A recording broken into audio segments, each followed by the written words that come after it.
Assalamu alaikum wa rahmatullahi wa barakatuhu. Bismillahir Rahmanir Rahim. And alhamdulillah. Wa salatu wa salam ala rasulihi wa ala alihi wa sahbihi wa salam. Wa man tabi'ahum bi ihsani ila yawmiddin wa ba'd.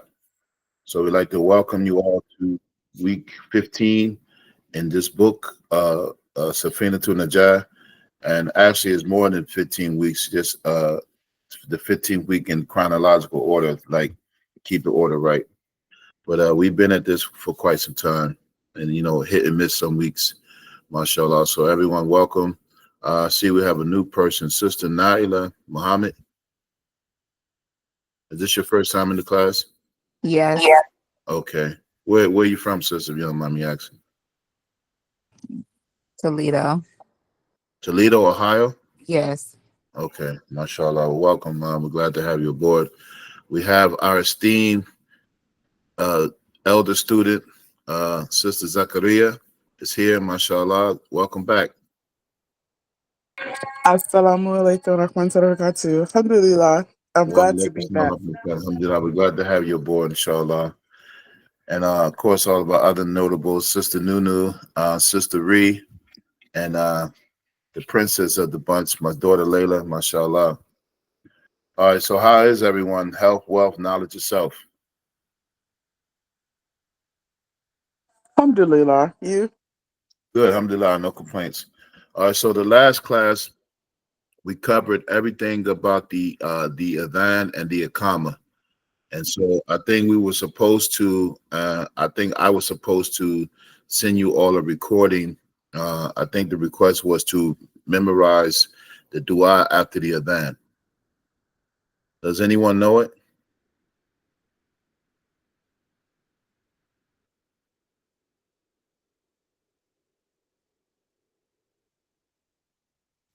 Someone knows it. Does anyone know the dua you say after the adhan? Yes. Okay. You want to say it for us?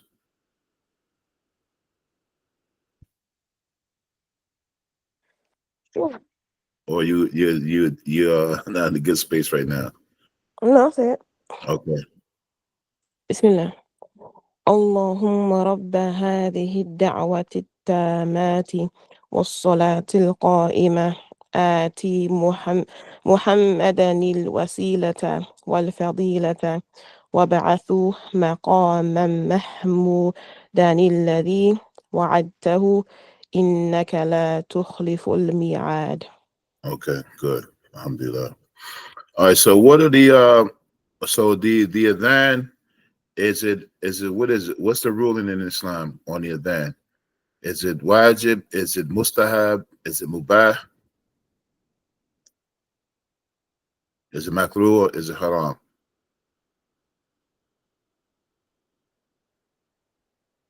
Is it sunnah? Mustabah? Say it again. The sunnah, mustabah, is something that's recommended, the adhan. Mustahab. Mustahab. Yes, it's something that's recommended. So it's not necessary to call the adhan for the salat, but it is a sunnah, and there's one that should be done. So we shouldn't just be like, oh, it's just sunnah. It's not. I don't have to do it. So, but still do it. And we mentioned one of the rewards, one of the virtues of calling the adhan. Anybody remember how deep we mentioned?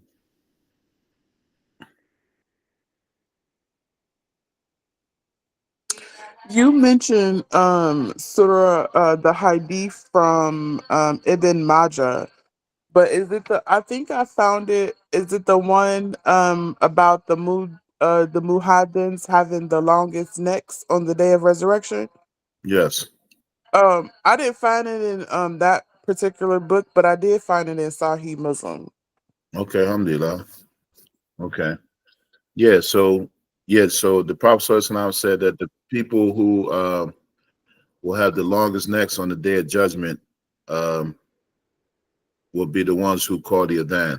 And so meaning the longest necks, they will be recognized for their praising Allah subhanahu wa ta'ala. The page in the book is at the beginning of the arkan of the salaat, which is going to be page Page 58 in the book that I sent you, the PDF. I think the page numbers are different, and you all have another. Which one, Imam? It's called the Integrals of the Salat, or 17. And in this book is page 58. Oh, and on the actual hard book, it's page 44. Okay. So, Shukran. okay, which one you have, Sister Miriam? I have the regular hard copy book. Okay, mashallah. Okay, so for this section, we're going to read through the book. I didn't prepare any slides for this section because most of us are kind of familiar with the Salat, so just dealing with some of the details according to the Shafi'i school. So let me get this page up.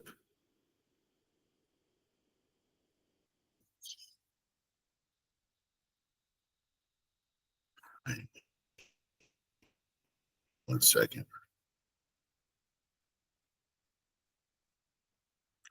Okay, the name of the book is called Safinatun Naja, the Ship of Salvation. If you put your email in the chat, I can send you a PDF copy. And so this is a primer in Shafi'i fiqh. Nyla, the book is pinned in our group. If you go to the documents, the PDF that Imam has shared is already pinned in the group.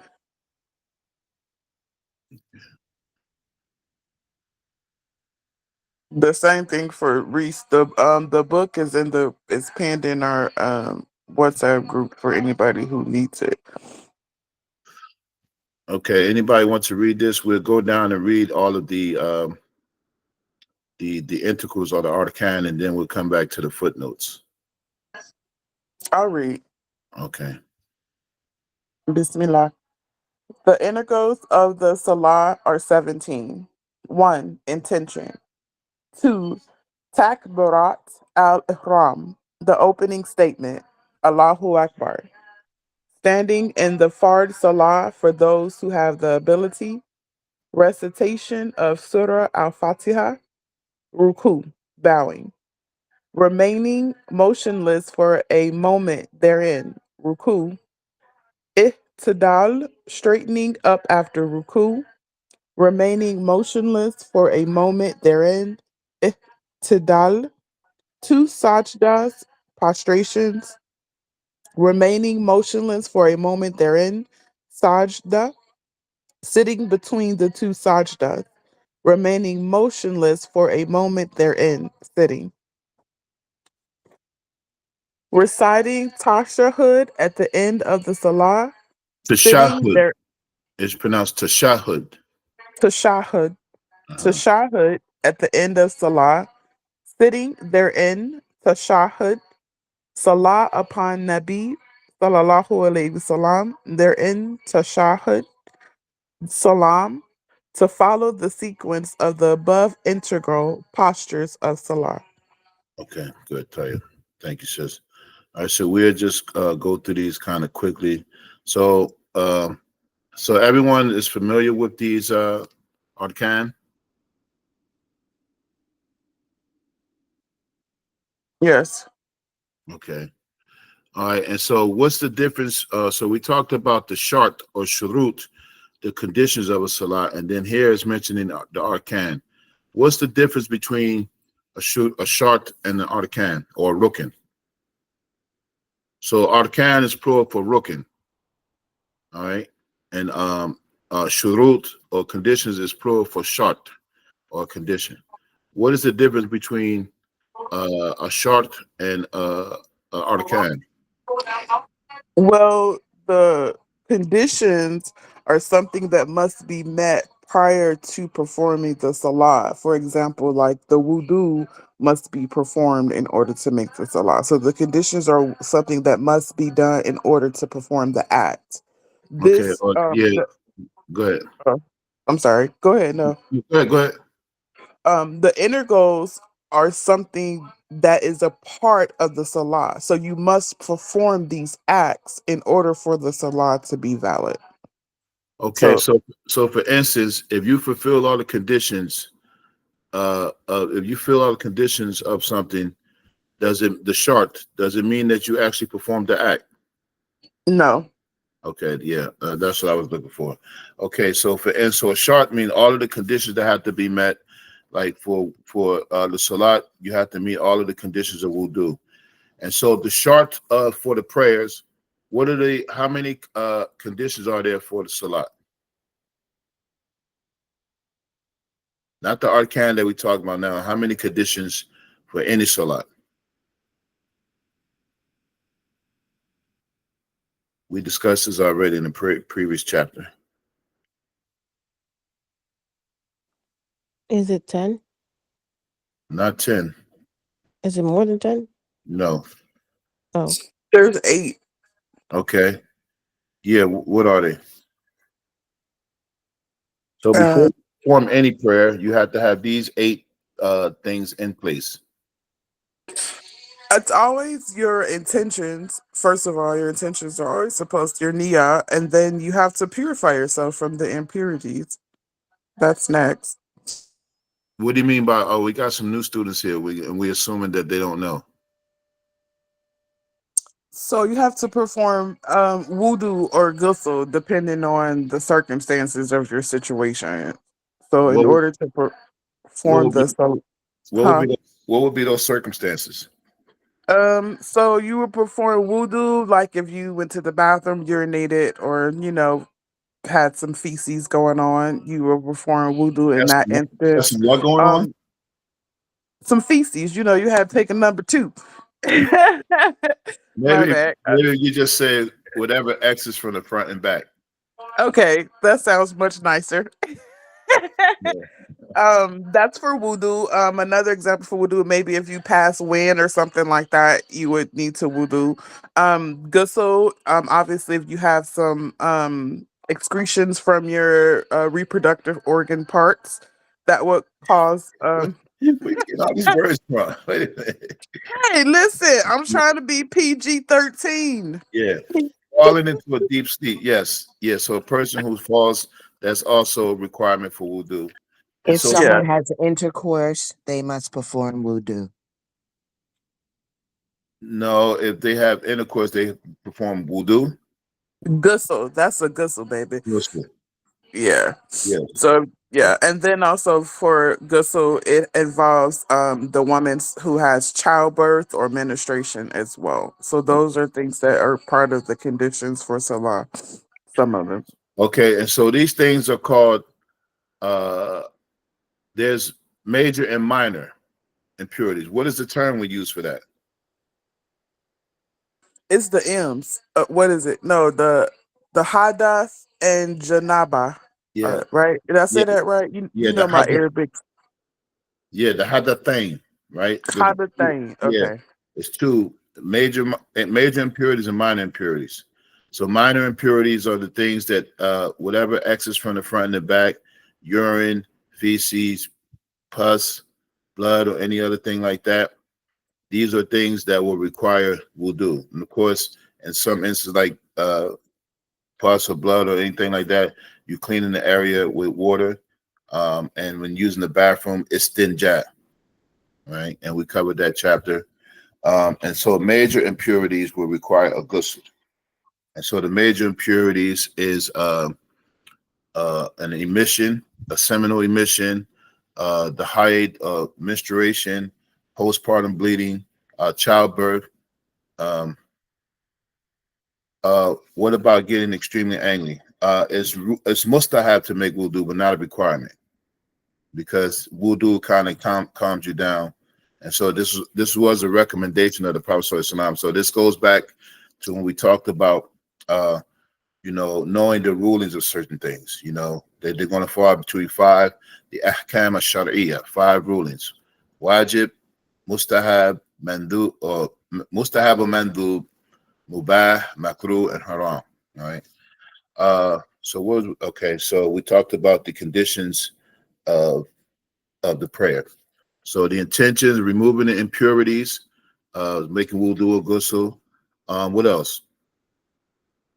The aura must be covered. The aura must be covered. Do I have to explain that too?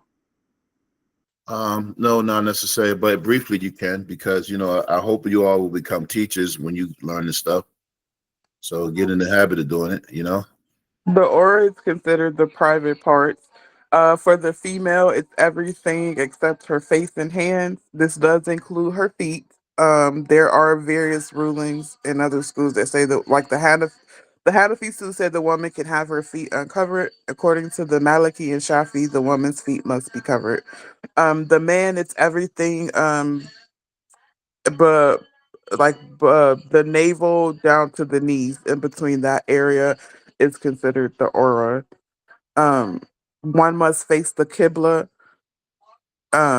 One must, what is it? One must know when the times of prayers are in, not by using the app, but by the time of the sky. Hmm. Um, you must have knowledge of your salah. So that, in other words, you must know what obligatory for you. So you must know that it is something that is obligatory, like the five daily prayers. um Not to confuse, what I'm trying to think, what else from the, I just watched the recordings. You said not to confuse the No, I didn't sunnah. say the book said it. No, he's Well, trying. I'm just, well, you was the teacher, you the teacher, Okay. man, you the Yeah. teacher, man. um it was not to confuse what's sunnah and what's fard, which means what's obligatory for us and what is recommended. In regards to the salah, there are some things in the salah that you mentioned that are obligatory, like the Allahu Akbar is something that is obligatory. Um, and then not to do anything that will remove you from your salah, like something that you do like impurity, or you know what I mean, that will take you out of your salah. I Yeah. think that. Yeah, that's it. So that's some things like intentional talking, other issues like that. So to know to stay away from those matters that would invalidate the salat. Okay, Sister Miriam, you had a question? Yes, ma'am. As far as the arwa, I think it's called, and there's the slave, the female slave Hmm. doesn't cover her whole body. Hmm. She only covers, I think, the lower half, like a man. Hmm. Is that for all of the methaps? I'm not sure. Okay, I'm not sure. sure. So this is just according to Shafi. It's something we can look into. Okay. All right, so I'll read through these notes real quick. So the first thing is the intention. And here in the footnote, it says to make the intention in the heart is wajib and mustahab to utter it with the tongue. And the intention should be simultaneous with the takbiratul ihram and remains until the completion of the takbir. And so all of that, for instance, if you are making wudu and it's close to Dhuhr time and you're preparing for that salat, that in and of itself is not an intention, right? So the intention has to be specific for every act of worship. So at the time that you are saying the takbir, you are making your intention to offer the prayer. All right. The second one, the takbira, or you might see this as takbirat al tahrim or ihram. It's the same thing. All right. And so what it means is that, ihram comes from the word haram, right? Or haram. That means that after you say Allahu Akbar by raising your hands, that everything else becomes, what's the word I'm using? Not unlawful, but it's like inviolable. I can't remember that name, but everything else is off limits. All right. And so once you become in that state, when you say takbir, then the salah, you're fully engaged, and everything else should be, disregarded. And so here he says, what is the footnote from the translator? Takbirah to ihram can only be in Arabic with the words Allahu Akbar or Allahu Akbar. And then some scholars say that you could say, for instance, Allahu Ta'ala Akbar, or Allahu Azim Al Akbar. But the best way to say it is Allahu Akbar. And then the minimum valid audibility is that it can be heard through normal hearing, but it's of course recommended, or you should say it loudly. The Imam calls out the takbir aloud every time in salat, so every movement, Allahu Akbar. It is mustahab to raise the hands from the beginning of the takbirat al-ihram to shoulder level, meaning that one's fingertips are even with the tip of the ears, thumbs, and with thumbs with the earlobes, and palms with one's shoulders, fingers slightly outspread, and the palms face the direction of the qibla, and the hands are uncovered, i.e., not underneath a shawl. And so, basically, you are familiar with this. When you start the takbir in the Shafi'i school, you raise your hands to the shoulder level, Allahu Akbar, and your thumbs are where your earlobes would be, or the tips of your fingers. So, kind of like where your ear, and your thumbs are kind of lined up like that. Your fingers are spaced a little bit, all right? And some scholars will say you can put like where your thumbs are at the bottom of the earlobes. I mean, of course, you don't touch your earlobes like that, but just kind of, parallel. So basically, once you raise your hands like this straight up, your thumbs kind of line up with your earlobes, or the tips of the tops of your fingers. And so this is important because sometimes you might see people who be like, they're just Allahu Akbar, right? All right. Somebody had a question?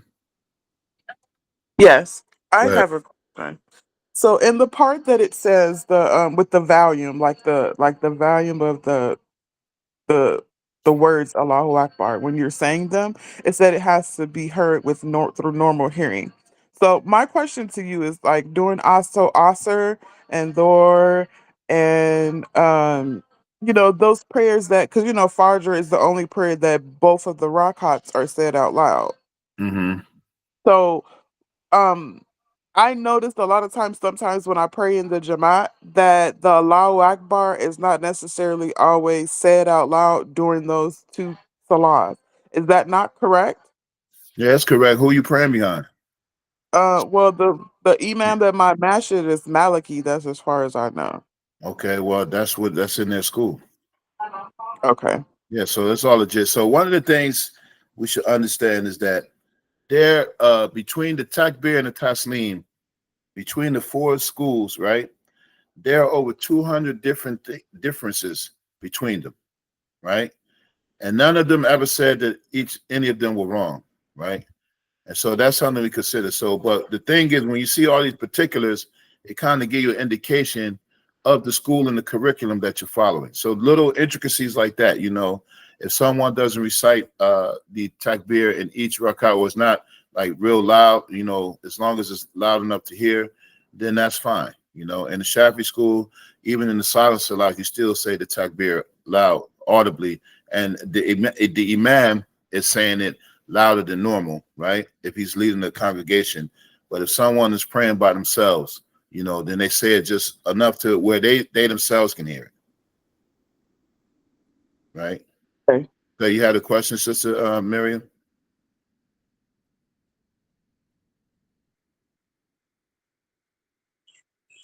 I didn't put my hand down before you, ma'am. I'm outside watering plants, listening.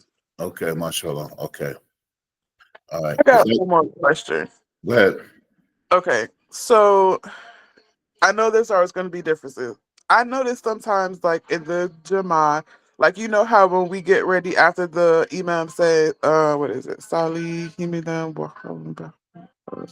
Subhanaka Allahumma wa bihamdika. Yeah, when he says that, and then before we go into the Ruku, we say or Hamidan, like is like some people don't raise your hands during the Allahu Akbar. I noticed that is that like a difference in the school? You only raise your hand in the initial Allahu Akbar, because like after the first rakat, sometimes when we're transitioning to that ruku, sometimes when we're coming up saying the Sami Li Hamidan, some people don't do the Allahu Akbar, going down into the sujood after that part. Is that like, does that vary too? They don't say the takbir or they don't raise their hands. They don't do the hand raising part. Okay, yeah, that's a trait that's with the Hanafi school. In the Hanafi school, the only obligatory thing to do in the salat is the takbir to ihram, the first one. And so you'll find out that they don't raise their hands after that, which gives you an indication that they're Hanafis. And I don't think Malikis do it either. I'm not sure. Or they raise their hands, but they might not say the takbir out loud. I can't remember. But yeah, Okay. that's a sign of the Hanafi school, and that's actually legit. But all four schools agree that the first takbir is the one you absolutely have to do. And then there's some variations about when you're coming up from like the first and third rakat, I believe, raising your hands, and then the other one's not raising your hands, stuff like that. So these are all little different intricacies in each school. But the important thing is to know that these schools, they all legit. And then it's kind of interesting because you could kind of tell, as one of our teachers, he used to say, like, if people say something or ask these questions, he was like, let me see how you perform salat. You know how people are asking questions that's almost kind of like, sometimes people, they're not trying to learn something, but they're trying to like challenge the teacher. And so Right. one would be like, let me see how you pray. I'll tell you exactly what school you follow. And then when someone is doing all that, and then they're like, you don't follow any school, you following, Quran and Sunnah. And meaning be like, They probably have a mixture of everything up. They do it. They do this part this way, that part that way. Yeah. It's mix and match. So you think that you learned the salat by going directly to the sources, but in reality, you didn't have that ability, and you're following according to someone else who thought they could do that. So you're following some type of school, but it's not one of the 4 Sunni schools. So, but just to know all of these things. So when you see these little intricacies, like if you go to a place and someone does the takbir and then they don't raise their hands afterwards, then you know they're probably Hanafis, right? If they put their hands below their, navel, then they're probably Hanafis. I think Malikis, and I think Hanbali's supposed to do it like that too, So there's a bunch of stuff that you would know depending on your respective school, and of course, it's good to learn what other schools do, so you're aware. Sister Mary, you had a question? Yes, ma'am. So, what does ikhtilaf mean? Ikhtilaf means difference of opinion. Okay, so is that what? Excuse me, that's the water splashing. So, does that mean that? So, is that what they mean when they say you're not supposed to judge anyone's ikhtilaf? Yes. Well, what they mean is by valid ikhtilaf, Yes, right? ma'am. That's what I was referring to. Yeah. Valid ikhtilaf. Yeah, you don't judge anyone's valid ikhtilaf, which already comes from, that's derived from the Quran, derived from the Sunnah, derived from Ijma, derived from Qiyas. Once they follow those modes and they come to a conclusion, which may be different from someone else's, all of that is legit because they follow the proper protocol. But to kind of abandon that process and say, okay, this is the most correct opinion, which we know some of those people, they do, they'll be like, okay, Imam Malik said this, Imam Abu Hanifa said this, Imam Shafi said this, Imam Ahmad said this, but the correct view, according to the proofs, is this. As if they did, like if they was just making it up. And so that's dangerous. That's why it's, some of the scholars says, one of the biggest dangers in this time is not following a madhab. And a madhab, as you all know, is not following someone's opinions. It's following a codified school of deriving rulings according to authoritative scholarship. And so as the person who doesn't have knowledge, which is us, it's just easy to follow, And I think we mentioned a couple weeks ago, like if anyone's go to Yale or Harvard or Rutgers or Columbia, if you go to Rutgers, if they give you a curriculum, you don't check it against Princeton's curriculum. They got their own curriculum, but all of it is education. There's just different variations. If you go to Rutgers, you're a Rutgers student. If you go to Yale, you're a Yale student. If you go to Columbia, you're a Columbia person, right? It's the same. Then why is it different in Dean? So who came up with this thing that everything is supposed to be like uniformity, like one way, like robotic and mechanical? That's not how the tradition was preserved. Here we are talking about these things 1400 years later, and the Ummah is still united with this stuff. It's when people didn't follow this format, it's when this seemed like what division started, and along those best. All right, any other questions?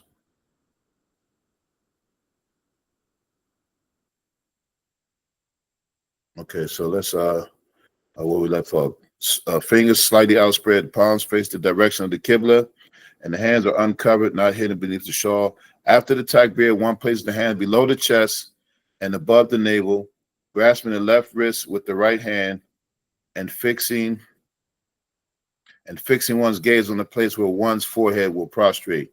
The complete takbiratul ihram must be made while standing. All right.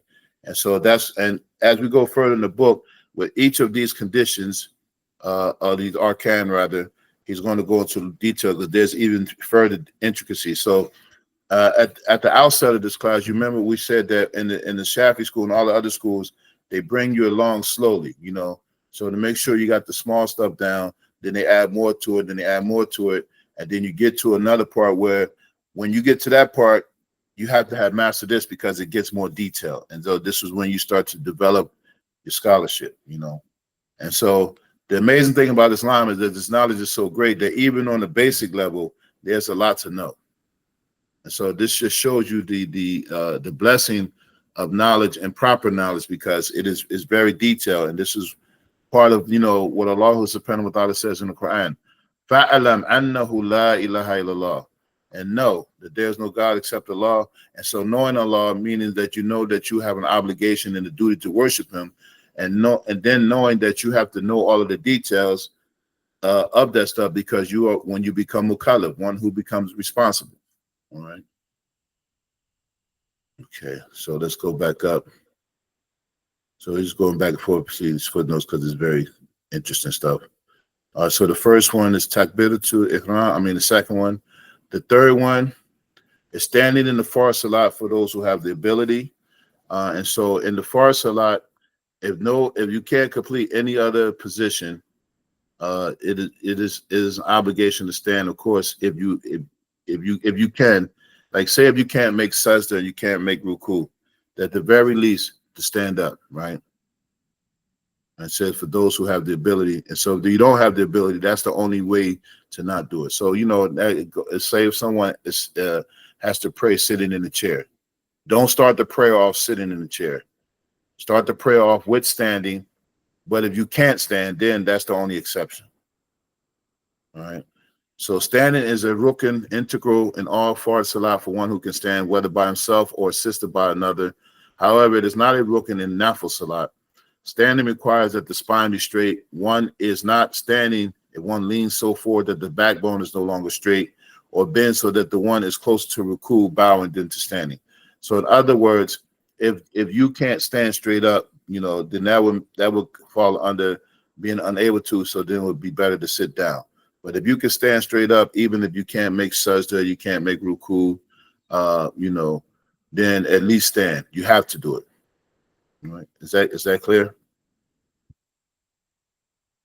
So you're saying that it is wajib to stand during the beginning of the salah. So during the takbir and the recitation of Surah Al-Fatiha, one must stand regardless if they're able to um, do the ruku and the sajda positions. Is that correct? Yes, only if they have the inability to stand or the inability to stand up straight, right? Because there are some people who might be hunched over or whatever, So does and that count? Because a lot of the elders, I know that they walk. A lot of the elders, when you start to get older, they start to develop that hunchback. You know what I'm mhm. saying? But I do still see them standing for the Fatiha, and then they'll sit down. Yeah, You know what I yeah, mean? yeah. That's what they should do. That's the one that they should absolutely do if they can't do anything else. Okay. And Because should they stand for each Fatiha during the Salah for each recitation of the Fatiha, or just the first one? It's no, obligatory. no, to all of them. Okay, all of them. Okay, so then the next thing is the recitation of Surah Al-Fatiha. And of course, the salat is not valid unless you recite it. And here, Surah Al-Fatiha can be recited from memory or by looking into the Mus'haf. It is wajib to recite in every rakat of salat, whether loudly or silently, whether an imam, a follower, or alone. And so then there's going to be more details coming up later in the book. So here in this book is bringing you up to knowing all of these details and in and outs, and just for the Shafi'i school. So you might read something else in another school, and it doesn't mean that either one is more right or wrong than the other. It's just part of their curriculum. So, just imagine if you're a Columbia student and you hook up with somebody from NYU, and okay, this is how we do it. Okay, this is how we do it. And then you just stay in your lane. Oh, that's interesting. Okay, but you still do it according to your school, you know? Where we at? 17. Ruku is bowing. Here he says the best method to raise one hand is say Allahu Akbar, so that a person begins raising the hands as he starts the takbir, and when the hands are at shoulder level, he bows. It is mustahab to prolong the words of takbir until one reaches the next posture in every takbir, so that no part of the salat is without dhikr. Thereafter, the hands are placed on the knees, fingers apart, with back and neck extended, legs straight and elbows out, although women keep them close. Then one recites tasbih 3 times. And so here, what he's saying is that after you begin the beginning salat, Allahu Akbar. All right, you put your hands on your belly, between your chest and your navel. That's the Shafi'i way. Of course, you know the Malikis, they do sadr with the hands to the side. The Hanafis put theirs below the belly button, and even the Hanabila. This is the default thing in their school, is to place their hands below their belly button, right? And so then you recite the ta'awud or the dua, and the dua or istiftah, or the opening dua, subhanaka Allahumma wa bihamdika. At least in the Shafi school, I don't think they're doing it in the Maliki school. And so then when you go to the next movement, ruku, you'll extend it, you'll say Allahu Akbar, right? And then go down, make your back straight. You know, as the hadith says, it should be like, it's like straight like a table, right? And so one of the ways to see if your back is straight is that, if you got one of those full lift members, just see, go there and make your back straight, hands on your knees if you could bend down. The only exception is you have the inability to make your back straight. It's like some people can't bend down all the way. Just do the best you can, right? Do the best you can. But if you do it right, if you do it according to how you're supposed to do it, then you put your hands on your knees, your fingers spaced, and then your back is straight and your eyes are concentrating on where you're going to prostrate. And then you say Subhana Rabbil Azim, Subhana Rabbil Azim, Subhana Rabbil Azim. Okay, somebody had a question? Yes, ma'am. Yeah. So you said back straight, fingers spread. I I was told, or seen that it was supposed to be your fingers together on your knees. So is it that which one is it, apart when you have your hands on your knees, or together? Yeah, I mean, either or. This not, this is not the point is making putting your hands on your knees. So have you heard that? You heard that from a reputable scholar?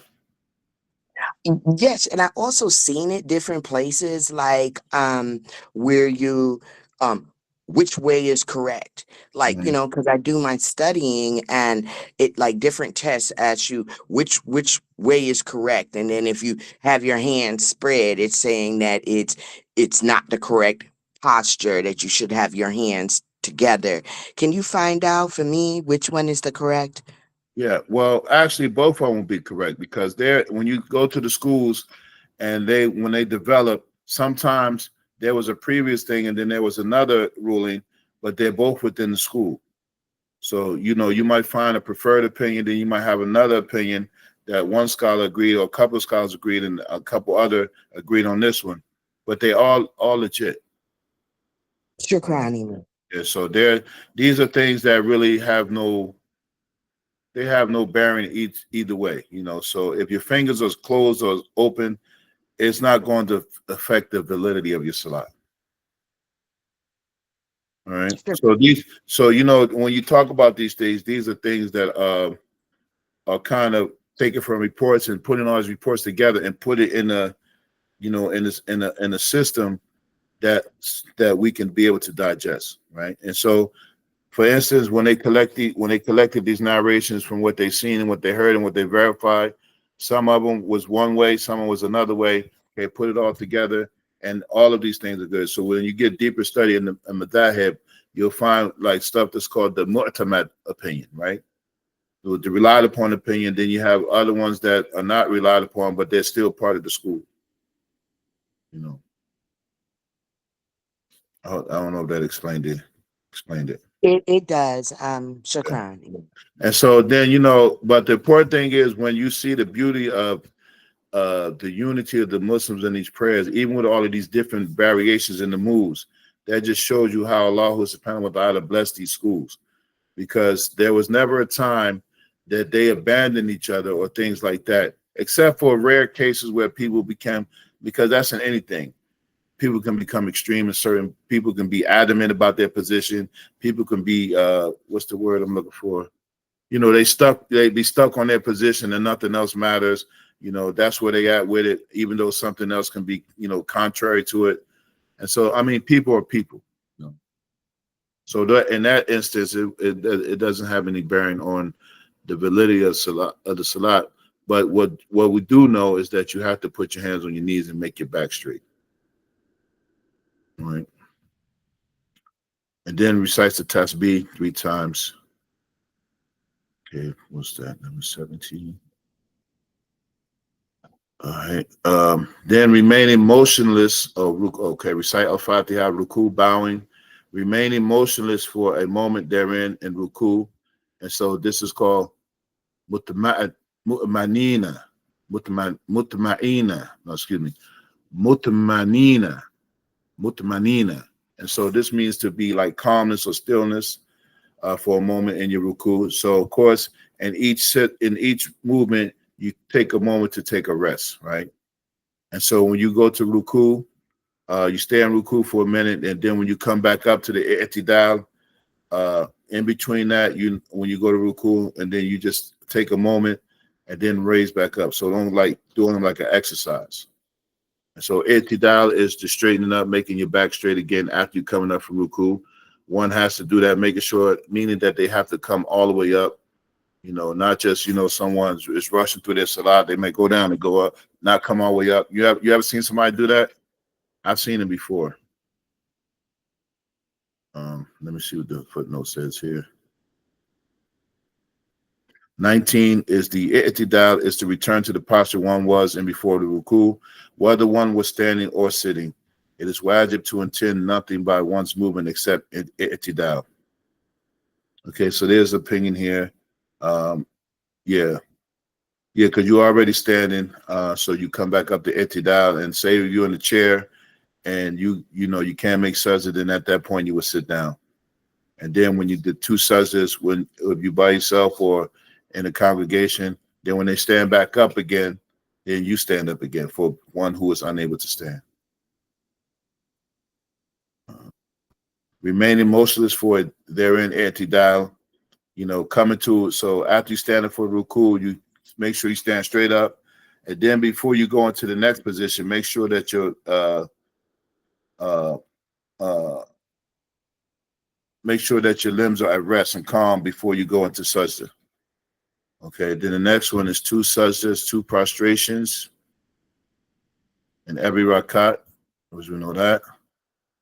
The sitting between the 2 sajdas, also after the 2 prostrations, so you go down, you prostrate, and so it's going to go into detail, all of the stuff in the next section we'll cover next week, the details or the sunnahs of the prostrations and all of that, how your hands should be, all those kind of things. So right here, he's just giving you a summary of what are the arkan, and then discussion of the arkan, you know.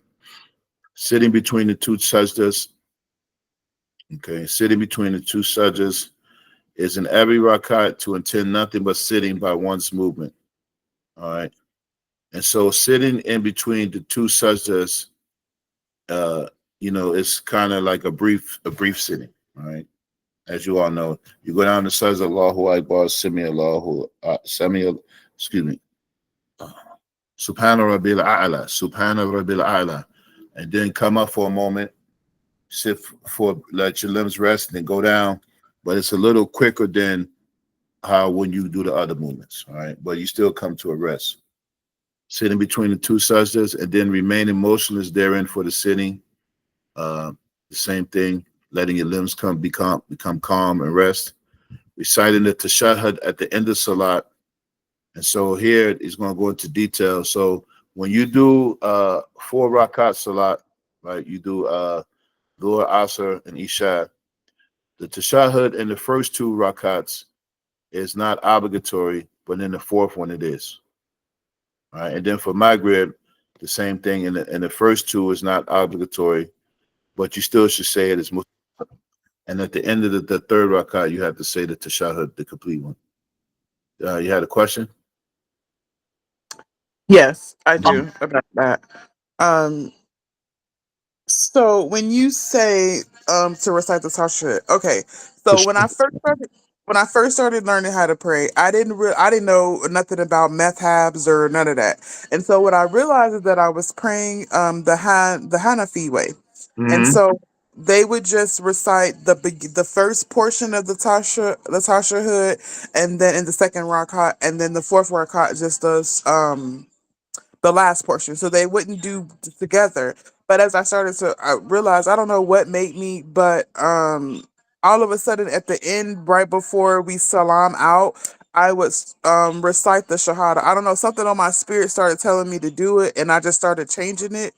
And then I ended up, it was another sister group that I'm in that we be studying, right? I don't know if we got to this part yet, but she was like, in the Shafi'i school, we are required to say we don't have to say the Tasha in the second rakat, but the fourth rakat, we are required to say both parts of it. Yeah. And then we have to do before we salam out, we have to say the Shahada. Is that correct? I don't know about the Shahada salaming out. Like if you have to say it, but it's something that you can say because in the Shafi school, you know this position you don't have to salam out right away, right? So say if the imam salams out, and you might still be finishing your tashahhud, and you might could make a dua after that. So I mean, not too long extended, you know, but you know you don't have to do it right when the imam does it, right? But as far as the saying the shahada, I'm not sure. I can look that up. But as far as being required, I don't know about that. But the other part, all you said was that's correct. That's what we're talking about now. Okay, thank you. Okay. I don't know if that answered the question or not. It did. I was just, it did. Just not the part about if it, because I don't know, like my spirit, I don't know. All of a sudden, I was just like, it started to, like, I just say La ilaha illallah, La ilaha Muhammad Rasulullah before I say the salam. I don't know. Some told me to do it. And then I was in a class, and then they was like, yeah, in a Shafi'i school, that's what we do before we salam out. I think I remember 2 Ramadan, not this past Ramadan, but the Ramadan before when Imam Amin was doing like the Asr reflections. I don't know if you remember, but I remember him mentioning it. I forgot what book he said, but I remember hearing it from him as well, in addition to hearing it in like a sister group. But I can't remember if it was mandatory for us or something that's just recommended. Mustahab, yeah. So it's going to follow one of those rules. I'm not really familiar with it, and you know, Imam Amin definitely more knowledgeable than me. So you heard it from him. Then it's you know, Never answer the phone or reply to messages though. You the only one. Him and Iman Naeem is bad. I gotta go through the sisters just to get to them. yeah, that's all right, Sister Mary, you had a question. Yes, ma'am. So, um, when I was studying, it was really not a question, but when I was studying with Sister Isla, may Allah reward her, she explained the tashahhud in this way, saying that any salat with more than two, rakas, you need to do the tashahhud at the third one. So if you have after the second one, you have to do the tashahhud before your third rakah. And if you have four, you do it after the second, and then you do it on after the in the fourth rakah. Mhm. So so that's how it was explained to me by Sister Isla. May Allah reward her for that when I was studying with her. Okay, so if it's a 4 rakat salat, and say the second rakat and the fourth rakat, and the second rakat, you would say, you know, Atahiyatu lillahi wa salawatu wa tayyibatu. Assalamu alayka ayyuhan nabiyyu wa rahmatullahi wa barakatuh. Assalamu alayna wa ala ibadillahi salihin. Wa ashhadu an la ilaha illallah wa ashhadu anna Muhammadan Rasulullah. If you're in the second rakat of a 4 rakat prayer or Maghrib, it's not obligated for you to say it in that rakat. But when you get to the fourth rakat, You say that, and then also Allahumma salli ala Sayyidina Muhammad wa ala ali. You say those together. You have to say it in the fourth rakat or the third rakat of Maghrib or in Fajr, which is 2 rakats. Yeah. And so is it rewardable to Yeah, say? yeah. I mean, It's not an obligation as far as the arkan of the salat, but you can still say it in the 2 or 4 rakats. okay. So most of us probably already doing it, but just to know the rulings of it. So, and this is going back to the shurut of the salat, is to know to not consider something obligatory that is sunnah. You see what I'm saying? I do. So don't so you wouldn't do it and thinking that you have to do it when it's not an obligation. It's definitely at the very least it's something that's mubah, mustahab, right? But you don't, because we talking about what validates and invalidates your salat. So if you think you're doing it because you have to, that could invalidate your salat. But knowing that you don't have to, then it gives you more leverage. I understand. Okay.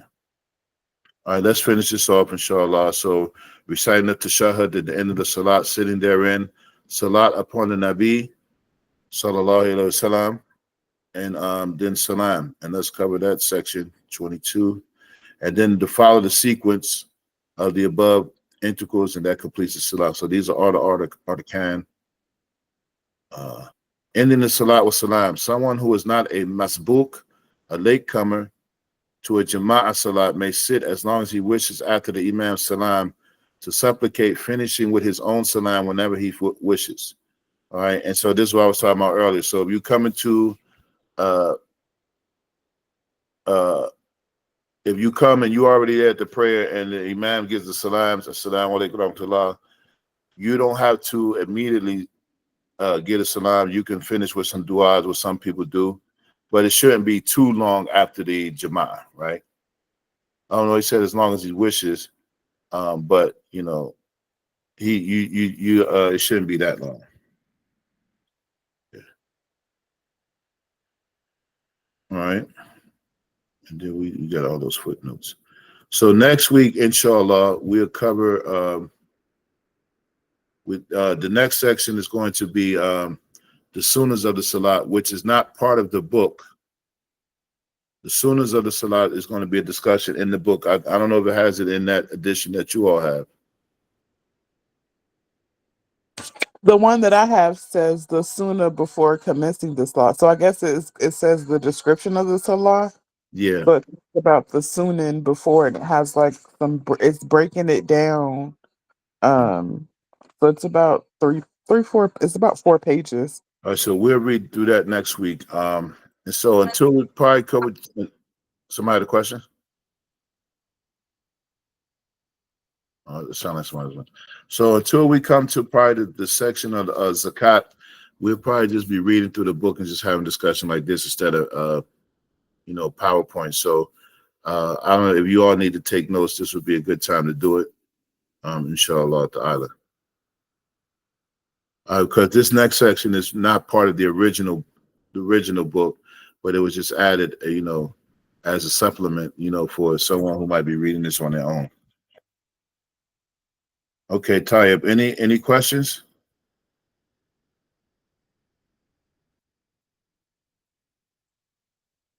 No. Okay, so everyone will have that dua you say after the adhan next week.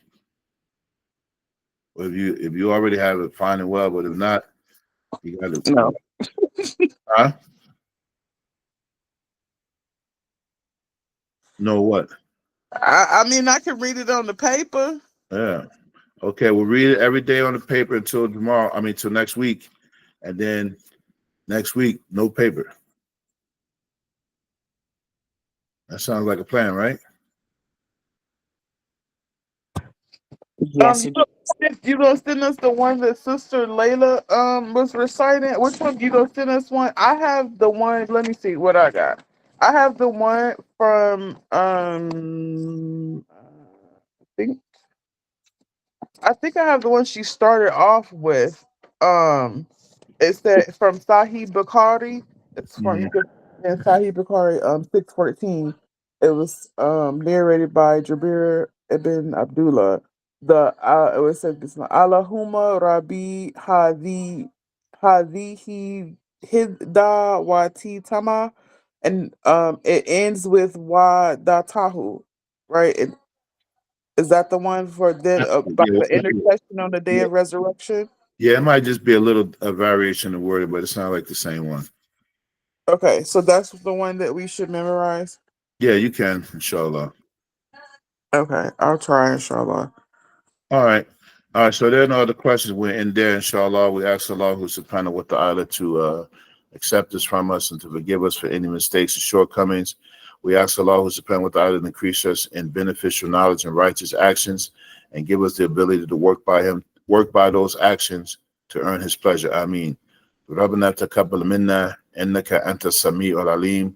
ربنا لا تزغ قلوبنا بعد إذ هديتنا وهب لنا من لدنك رحمة إنك أنت الوهاب.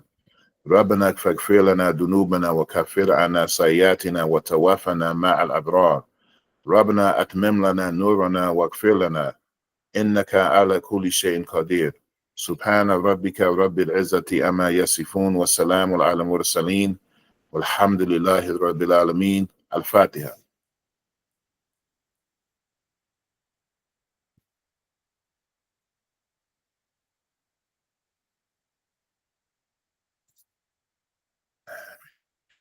السلام عليكم. Wa alaikum assalam wa rahmatullahi wa barakatuh. Alaikum salam, ma'am. Walaikum salam.